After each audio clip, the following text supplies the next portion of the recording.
Haryana H9 PM news channel में आप सबका स्वागत है। आइए आपको कराते हैं खबरों से। मुख्यमंत्री जिंदाबाद जिंदाबाद जिंदाबाद मुख्यमंत्री जिंदाबाद जिंदाबाद जिंदाबाद सीएम भारत धरा पर स्वर्गीय भरत सिंह जी की रजिस्ट्री पुण्यतिथि के उपरांत आज हमारे बीच में मौजूद पार्टी के राष्ट्रीय वरिष्ठ उपाध्यक्ष डॉक्टर केसी नागर जी, संगठन के सचिव मास्टर राजेंद्र जिलानी जी, आपके नवनियुक्त जिला अध्यक्ष राज सिंह नरिया जी, आप भवन के बुलावे पे स्वर्गीय भरत सिंह जी को नमन करने और संगठन को और ताकत देने के लिए जो आज आप यहाँ इस संख्या में आए हैं, मैं आपका आभारी हूँ, धन्यवादी। और यही उम्मीद करूंगा कि इसी प्रकार से तमाम साथीगण आगामी अगले चुनावी वर्ष में और लगन मेहनत के साथ दिन रात एक करके पार्टी संगठन को और मजबूती देने का काम करेंगे। बुजुर्गों युवा साथियों, आज बूंद बूंद जोड़े ही गढ़ा बढ़ता है और बूंद बूंद जोड़े ही समंदर बढ़ता है। आज से दिन रात मेहनत करेंगे, एक एक नए साथी को जोड़ने का काम करेंगे, तभी जाकर जो अपनी ताकत है उस ताकत को और मजबूती से आगे ले जाने का हम काम कर पाएंगे। मैं तो आपको एक चीज विश्वास के साथ कह सकता हूं, 4.5 साल के जननायक जनता पार्टी के दौर में निरंतर नए साथियों ने अपने आप को चौधरी देवीलाल की सोच के साथ जोड़ने का काम किया और कई साथी तो ऐसे थे जो शायद हरियाणा के निर्माण से लेकर आज तक कभी भी चौधरी देवीलाल की विचारधारा से नहीं जुड़े, मगर जो आपने सरकार के माध्यम से निर्णय लिए, आज उसका नतीजा है कि एक उत्साह नया है लोगों में जुड़ने का और लोग दिन प्रतिदिन उस ताकत को और आगे बढ़ाने का काम कर रहे हैं। मैं तो अभी पवन मेरे पास मंडी के दोनों प्रधान है, सब्जी के और अनाज मंडी के, अनाज मंडी के प्रांगण में खड़े हैं। आज एक चीज उठाकर देख लो कि अनाज मंडी के अंदर ना तो किसान कमजोर हुआ, ना आड़ती कमजोर हुआ। भ्रम फैलाया गया कि मंडियां बंद हो जाएगी, किसान को सड़कों पर अनाज बेचना पड़ेगा। आज तो ऐसी व्यवस्था बना दी कि खेत में जाके भी आड़ती किसान का अनाज खरीद किया जाता है और ऐसी परिस्थिति है कि प्रदेश के अंदर मई के महीने में, अप्रैल के महीने में गेहूं बिकी 13,000 करोड़ रुपया प्रदेश सरकार ने किसान के खाते में 2 दिन से पहले डालने का काम किया। और मैं अभी मंडी के प्रधान से पूछ रहा था, प्रधान जी कोई पिछली फसल की किसी की आड़त बकाया हो? तो कहा कोई बकाया नहीं है। आज आदमी भी खुश है, किसान भी खुश है, क्योंकि हम मिलकर व्यवस्था बना पाए। और तो और ये हमारे पूरे बुजुर्ग बैठे, इनसे पूछना फसल खराब हो जाता था, पटवारी रजिस्टर में लिखता था, डीसी रिपोर्ट भेजने में साल लगा देता था और सरकार से मुआवजा 2 साल बाद आता था। भूपेंद्र हुड्डा के राज में तो आपने देखा है मुआवजा कितना आया, 2 रुपए, 5 रुपए, 7.5 रुपए। आज तो परिस्थिति ऐसी है कि हरियाणा हरियाणा प्रदेश के किसानों को 1 महीने में इतिहास में पहली बार हुआ, 1 महीने के अंदर अंदर उसकी फसल खराबे का 181 करोड़ रुपया उसके खाते में सरकार ने 30 दिनों में भेजने का काम किया। बुजुर्गों, युवा साथियों, मैं बारी बारी सुनता हूं, विपक्ष में बैठे साथी कहते रोजगार नहीं दे सरकार। मुझे वो दिन भी याद है, मारुति की फैक्ट्री में जीएम बना था, लाठियां चली थी। हीरो होंडा की फैक्ट्री के बाद पार्क में बैठाकर मजदूरों को लाठियों से पीटने का काम भूपेंद्र हुड्डा ने किया था और प्रदेश में से इंडस्ट्री का पलायन शुरू हो गया था। मारुति की हरियाणा छोड़ के गुजरात की धरा पर चली गई थी। ये खरखोदा के लोगों ने जमीन दी थी एक्विजिशन होकर, और लोग कहते थे खरखोदा का इंडस्ट्रियल यूनिट कभी नहीं बचेगा। आज क्या हालात है, मैं भी पूछ के 2500 प्लॉट थे खरखोदा में और पिछले 1.5 साल में 1500 करोड़ को सरकार ने बेचने का काम किया। इतने उद्योग आज खरखोदा की धरा पर आने का परिश्रम कर रहे हैं। और ये हालात है मारुति का, तो आपने आते जाते देखा होगा, एक तो फैक्ट्री यूनिट 2 मंजिल तक बना दिया और जो टारगेट है कि दिसंबर 2025 से पहले मारुति के प्लांट में पहली गाड़ी निकलेगी। मेरे मारुति के अधिकारियों से बात हुई, वो इस प्रयास में है कि 2025 के शायद दिसंबर का इंतजार ना करना पड़े, अप्रैल 2025 से पहले गाड़ी की प्रोडक्शन यहाँ पर करने का काम करेंगे। और प्रोडक्शन प्लांट लगाने का मतलब है 13 से 15 हजार युवाओं को नई नौकरी, जिसमें 75% हिस्सेदारी किसी की होगी तो अपने हरियाणा के छोरे छोरियों की होगी, खरखोदा के छोरे छोरियों की होगी। बुजुर्ग युवा साथियों, 34-35 हजार करोड़ का निवेश हम 3.5 साल में ला पाए, लाखों रोजगार के अवसर यहाँ पर बना पाए।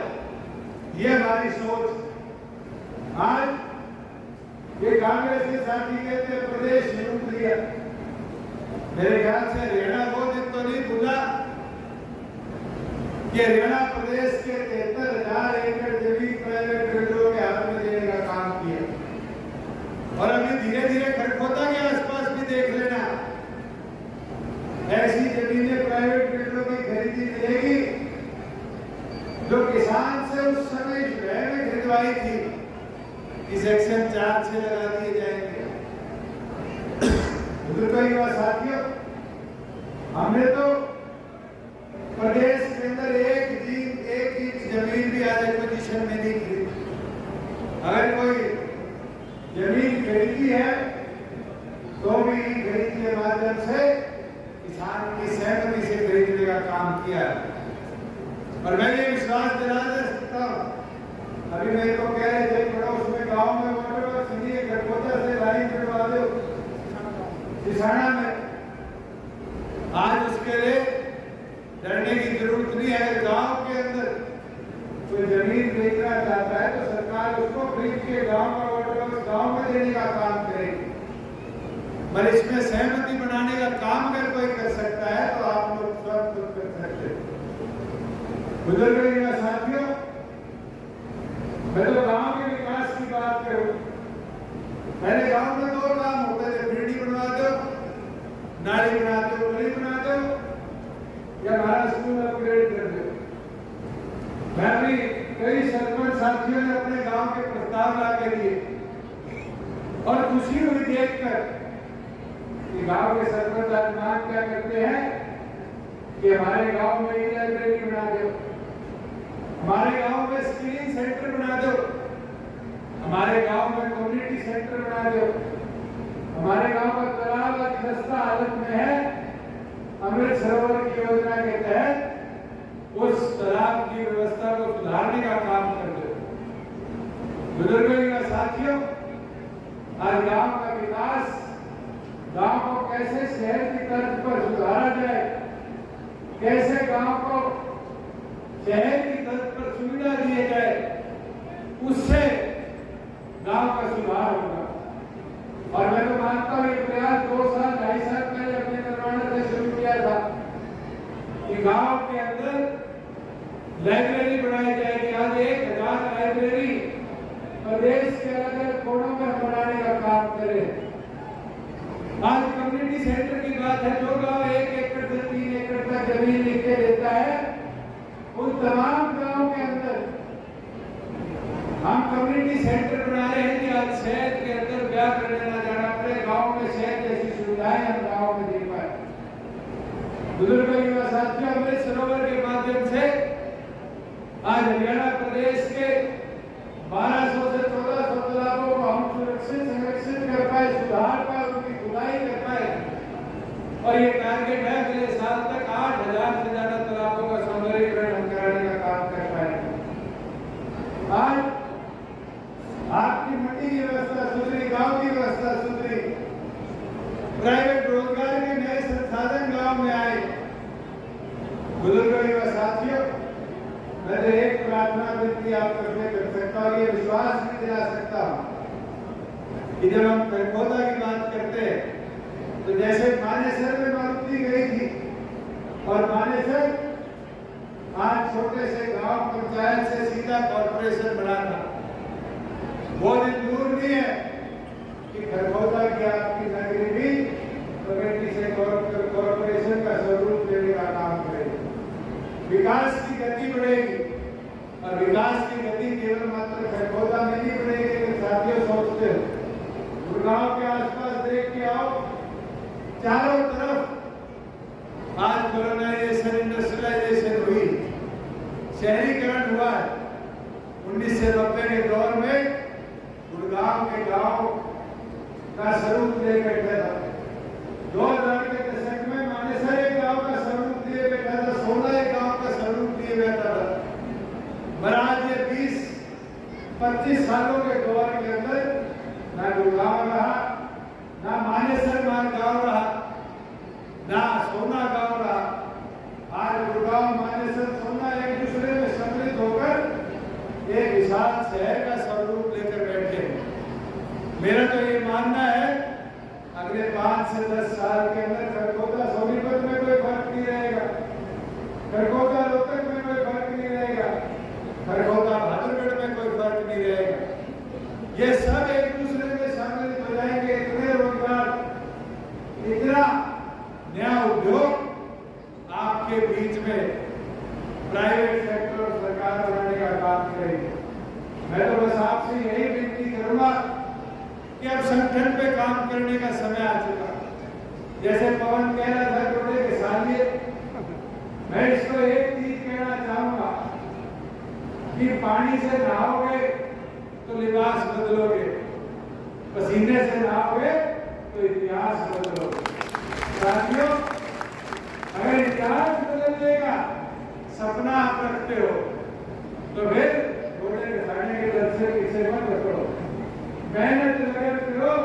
वो दिन दूर नहीं है। खरखोदा ने तो फिर भी तेरे को खूब वोट दिए, थोड़ा सा अंतर रहेगा, वो भी इसलिए रहेगा लोगों के बहन का ऊपरी सरकार बना देगा।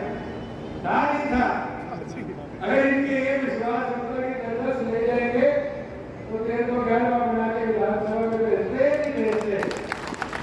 और मैं आज कह सकता हूँ, ये विश्वास को टूटने मत दो। इस ताकत को, जैसे राजू कह रहा था कि पवन को ताकत देके विधानसभा में भेजो, ताकत कौन देगा? पार्टी तो टिकट दे सकती है, पार्टी तो जिम्मेवारी सौंप के आपके बीच में बिठा सकती है, उसमें पार्टी ने भी कोई कमी नहीं छोड़ी। आप लोगों ने थोड़ी सी कसर छोड़ी, पर पार्टी के साथ चेयरमैन बनाया नहीं बनाया, और पार्टी आगे भी ताकत देगी, मैदान में भी उतारेगी, चुनाव भी लड़ाएगी। मगर साथियों, दिन रात एक करके लोग मैंने शुरू में कही थी ना बात, बूंद बूंद जोड़कर गढ़ा भी बढ़ता है, बूंद बूंद जोड़कर समुद्र भी बढ़ता है। अगर समुद्र जैसी शक्ति दिखानी है, तो विशाल ताकत को आगे बढ़ाना है, तो साथियों आज से मैदान में उतरना पड़ेगा। और मैं तो 4 चीज कहना चाहूंगा, अगर मैदान में उतरो। इन 4 चीजों पे काम करो। एक तो सिर से ठंडे रहो, एक मुंह से मीठे रहो, एक अपनी पाँव की रफ्तार ना रुकने दो, और चौथा पार्टी का प्रचार ना रुकने दो। अगर इन चारों चीजों को बड़े प्यार ढंग के साथ मैदान में उतार दोगे कि बाली बैठा हंस रहा है, आगे लिखेगा इसमें, मेरे को पता है कि सिर से ठंडा, मुंह से मीठा, पाँव की रफ्तार और पार्टी का प्रचार। साथियों, ये 4 चीजें करते हुए आपके संगठन को कोई नहीं रोक पाएगा। मैं तो बहुत दिन याद है जब जो लोग कहा करते थे कि ये तो छोरों की पार्टी है, ये छोरों की पार्टी, आज भी छोरों की पार्टी, और बस एक कमी रह गई थी, और ये बारी बारी मेरे सीनियर नेता रहते हैं पूछते, मैंने कमी मेरे में थी कि ये कोरोना काल और किसान आंदोलन में 2 चीज की कमी रहेगी। मुंह से मीठा, सिर से ठंडा तो मैं 3.5 साल रह गया, मेरे पाँव की रफ्तार और पार्टी के प्रचार में मेरे से कमी रहेगी, मैं अब कमी नहीं आने दूंगा। अब मैं मैदान में हूँ, चंडीगढ़ बैठ लिए, हाईवे कार्ड भी देख लिया दफ्तर कैसे चलते हैं, पर अब पार्टी को चलाने का समय आ गया, मजबूत करने का समय आ गया। और साथियों, इसके अंदर दिन रात मेहनत कोई करेगा तो आप लोग करोगे, आप लोगों को दुश्मन बनना पड़ेगा, पवन बनना पड़ेगा, मैदान में उतरकर इस संगठन को ताकत देनी पड़ेगी। और मैं तो दरिया जी को कहूँगा, कई लोगों ने बैठकर पार्टी के अंदर मुझे तो बहुत लूटे, और फिर चले गए, मेरे काम नहीं हुए, मुझे ताकत नहीं मिली।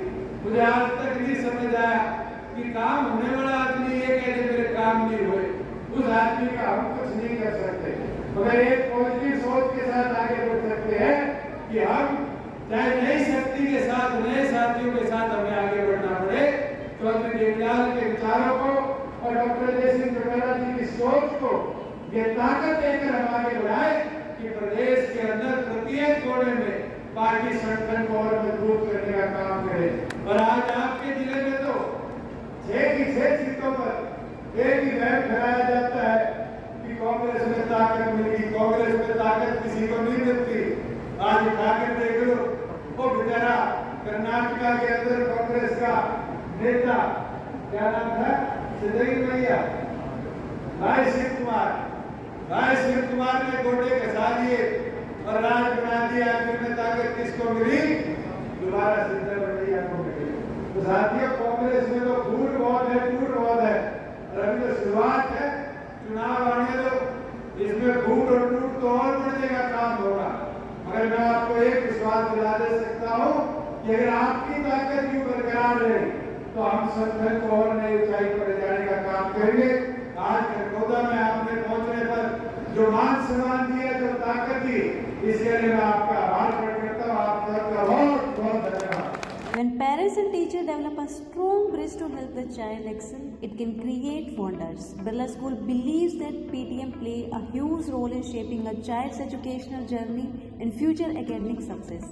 Birla School encourages parents to participate in school PTM actively, which helps the teacher and parents to know one another better and work for the benefit of the students.